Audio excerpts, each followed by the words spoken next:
Hello, my friend, and welcome. This is the Back to Me podcast, and I am Heather, and I am super excited that you are here. And I just want to let you know that you're going to hear some tips and some tricks, some ideas, all to help you live your happiest and healthiest life. It is called Back to Me because when you are taking care of yourself, then you can take better care of others. And my goal is to make the world a better place. This is Wellness Your Way. I am really happy that you're here. Your true self is waiting. So it is time to step up and thrive. Hello again, my friend. So I know we just had episode 200 not too long ago. And this is episode number 203. So I guess that was 3 episodes ago. Guess what? This is the official start of season 4. So I'm pretty surprised. Not that I didn't think I would be able to do it, but I'd never really looked ahead to, wow, where will I be in 5 years? That was never my skill, the where will I be in 5 years, because there was too many options. I'm like, what if it's this? What if it's this? I was not the greatest at envisioning 5 years out because there were too many things on the buffet of life. So when I started the podcast, I didn't try to look ahead and see where it would go, but I'm pretty excited. This is now the beginning of our 4th season. And let me tell you, there are some fascinating people that I've already talked to them. It's called In the Can, right? The recordings are already in the can and they're scheduled to come out. The guests that I have been getting are just so interesting. And the things that I learn when I'm talking to them percolate, mix together, and create new ideas for me, which I love because self-improvement, if I wasn't doing self-improvement for myself, then who would I be telling you to do things for yourself, right? And having conversations about the podcast with new guests and talking to them about what they're for, it is partly for me. I think I mentioned that in the season 200.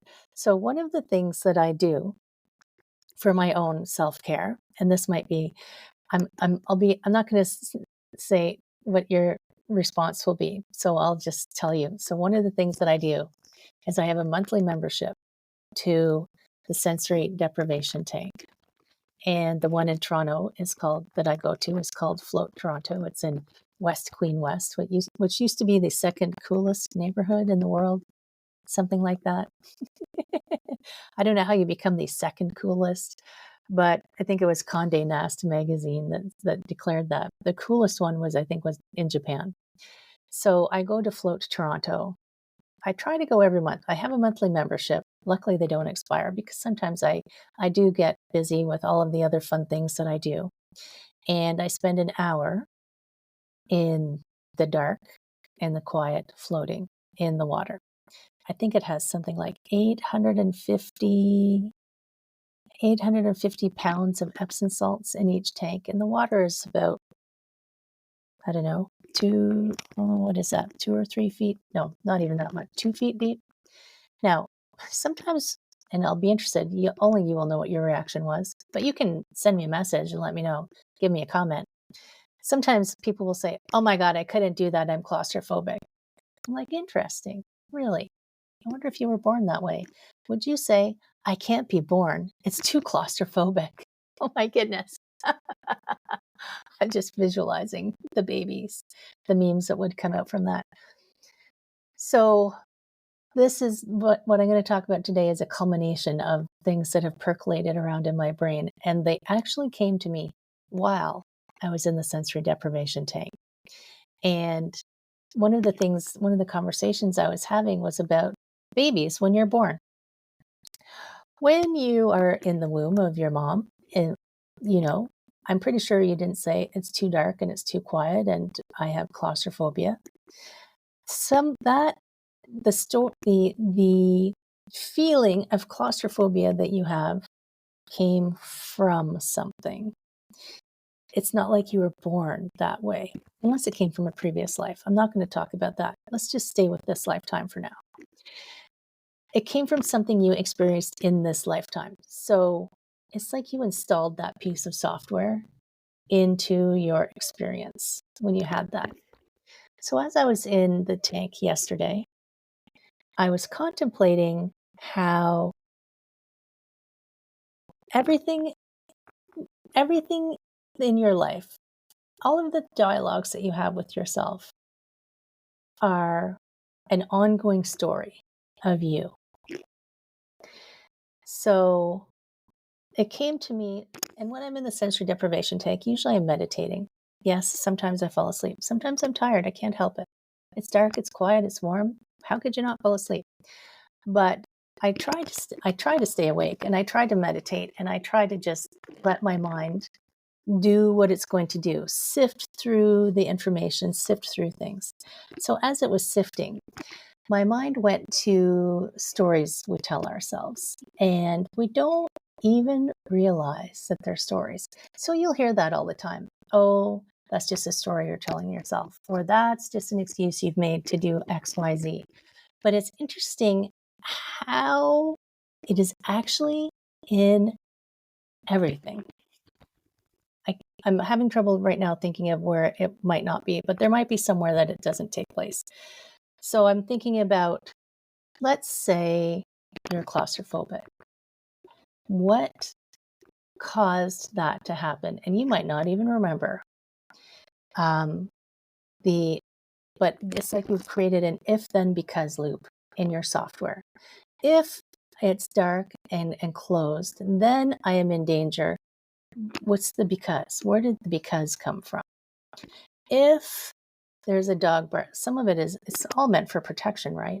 If there's a big dog barking, then he's probably going to bite me because he's a violent dog. Maybe he's not a violent dog. Maybe you just encountered a lot of violent dogs when you were young. Now, it is trying to keep us safe. Okay, granted. If the light is red, then I have to stop because the cars are driving and they're going to run me over. That is a truth currently for the most part. Not everybody stops at a red light, right? And when you recognize that there's just these if-then loops running in your brain that is taking you out of being present to what's actually happening, then when you recognize it, you can go, oh, wait a minute. I don't have to react that same way. I can step out of that and say, is that really what's happening? So a more interesting or more concrete example for you. So I know a woman who her husband said, all he said to her was, did you mow the lawn? So in her mind, because of her experiences and her expectations, if he's asking me to mow the lawn, then he's mad at me because I haven't mowed the lawn. Instead of because I'm a bad person and I didn't do what I said I was going to do, and I can't be depended upon, and obviously, I'm a bad person and nobody should love me. I know that's extreme, but imagine if that is playing in your head. It's not true, is it? It's not true. What if you could stop that conversation and stop it at the then? If so, he has asked me, did I mow the lawn? Instead of the story starting to play in your head of what's really meant by did I mow the lawn, say, no, I haven't, if you haven't done it. And there doesn't have to be a story that goes with it. Maybe this person just wants to know, did you mow the lawn yet? I'm just curious because I was going to go take the cuttings to the curb or something. There doesn't have to be a reason behind, or questions usually have a reason. It doesn't have to be the story that you're telling yourself behind the things that occur in your life. One of the common things that happens is people will try to lose weight. This is so common. And and not achieve it. So they, over time, over your lifetime, you develop a story that you are not good at that. You can never be the size that you want to be. You can never achieve what you want to achieve. We could extrapolate it out to anything you want. I am not lovable because I can't lose weight because I'm a failure at everything. You can extrapolate those stories out to the maximum. And what does that do to you? What does that do to your self-esteem? What does that do to your vision of yourself, your self-love, your ability to advocate for yourself, to have personal boundaries, if you would believe that you fail at everything, how does that help you? Everything in your life, there's going to be instances where something doesn't work out, but that does not mean that that's always true. That does not mean that if you did it again, you would get the same result.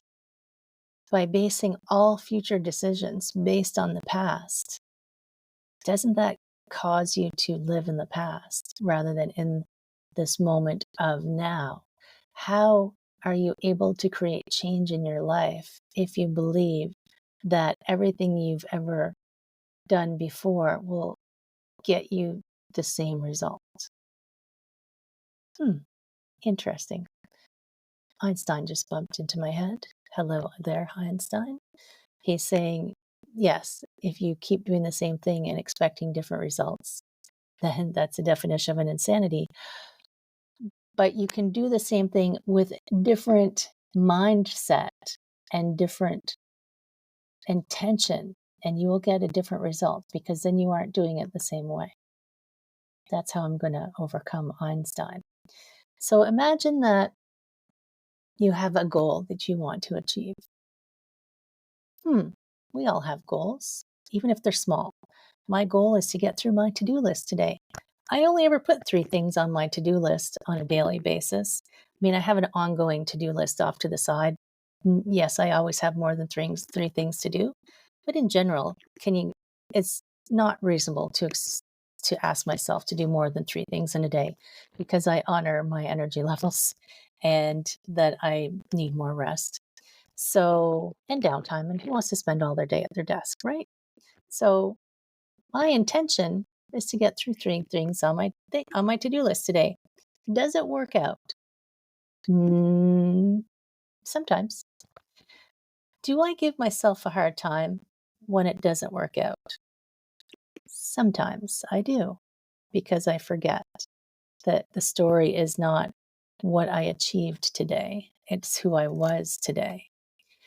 So if I can remember who I wanted to be, then I can look at my day and say, yes, granted, I'm looking at my calendar from last week. There was one day where I got nothing done that I had planned to do that day. Was I a failure that day? No, I was not a failure that day because I was doing something else. Something came in across my desk, into my computer, into my mind. And I paused and said, I have these 3 things I wanted to get done or needed to get done. I have this other thing. Decide which has the biggest priority. And it doesn't have to be the hustle mentality. It doesn't have to be the monetary, mentality. It can just be prioritization right now. This right now has a larger priority for me. You can give yourself your because. You don't have to give yourself an excuse. But if it has a greater priority, then that's what you do. And that's what I did. So everything else just shuffled on through. I was actually, I asked the Akashic Record readers a question recently, and I wasn't even asking them about my to-do list. I actually just asked them about my day. So I tried to ask them on a regular basis about what can I know about my day? And this actually was the day. No, it was the day before I didn't get anything done. And basically they were telling me life doesn't go as you are planning it, because you can't know the vastness of possibilities or plan for the vastness of possibilities that are coming your way. So don't let your ego give you a hard time if something switches along the way. So imagine you're going on a road trip and you say, I'm going to drive from here to there, and you've got it mapped out. This is the exact way I'm going. But then you get part way and Google maybe comes on and says, hey, there's a faster way over here, or you might hit a roadblock and you can't go that way. If you give yourself a hard time saying, I was driving this way, this was the way I was going, I didn't want to go any other way, I have failed. Instead of saying, oh, circumstances have changed, I've decided I'm going to take this detour. Heck, maybe I'll find a cool coffee shop along the way that I wasn't expecting, and I'll meet somebody that I wasn't expecting to meet. And who knows what could happen along the way? Who knows what could happen along the way? But the let go, what did they say? They said, just have fun, practice, make the plan, practice making your plans. They said that was okay, but let go of trying to force that plan into place. Let go of trying to make things happen and let the day unfold to your highest and best good. So if your priorities change, if something changes, you haven't failed. You are just letting the day unfold. What does that have to do with anything? So this has to do with my belief that all of you who listen have dreams and goals, but sometimes the thing that is stopping you, so you'll listen to the podcast, you'll get some great ideas. Do you take any action on them? And I want to start this season 4 with this idea of, if you hear something that you think sounds interesting and you're just curious, or sounds like the perfect thing, I want you to take an action. I don't want you to hear it and then forget it.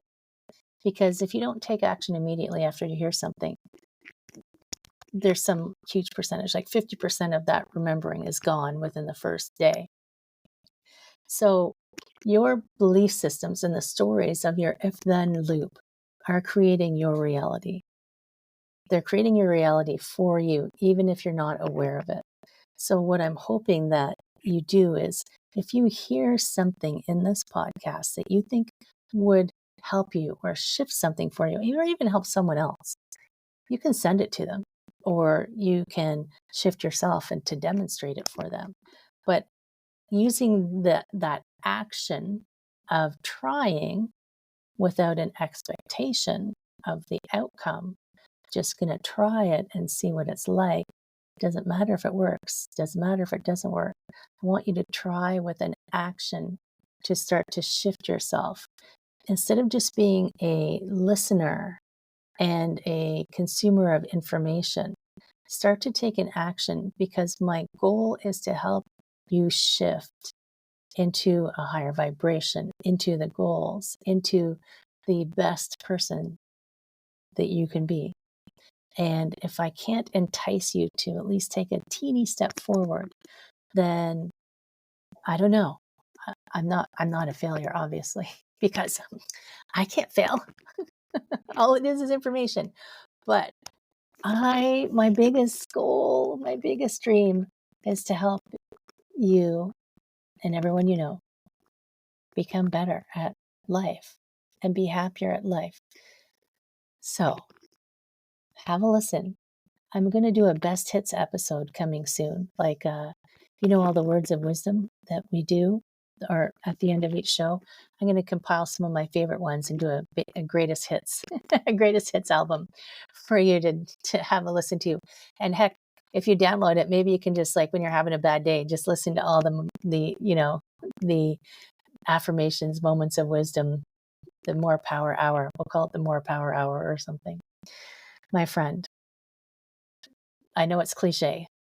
Goals, visions without action is just daydreams. I love daydreams, you know that. But without taking that next step, they don't get to come to life. Breathe some life into those dreams. Give it some CPR. Take some action. Stay tuned. Season 4 is going to be fabulous. I will see you again next time. How do I stop it? Oh, here. Hello, my friend. I hope you enjoyed that episode. And if you found it useful and you're like me and you want to help others, please share this, comment, like, subscribe, all of those things that will help this podcast to be found by more people. And if you found it useful, there's a chance that someone else will find it useful as well. If you ever have any questions, I am here to answer your questions. I would love to help you. My direct email address is info@heatherstewart.coach. You can also find me at heatherstewart.coach. And if you go over to my website, you will find copies of the podcast. You'll find the link to my Instagram and my Facebook. And I do have a personal request because I do want to help as many people as I can with these podcasts. So if you could give me a review, and my friend, I would love if you gave me a good one. If you could share this, if you could send it out into the world, I would truly appreciate it. I hope that you have an amazing day. I hope that you are finding your way back to wellness by getting back to me. Take care, my friend. Be well, and we will see you again next time.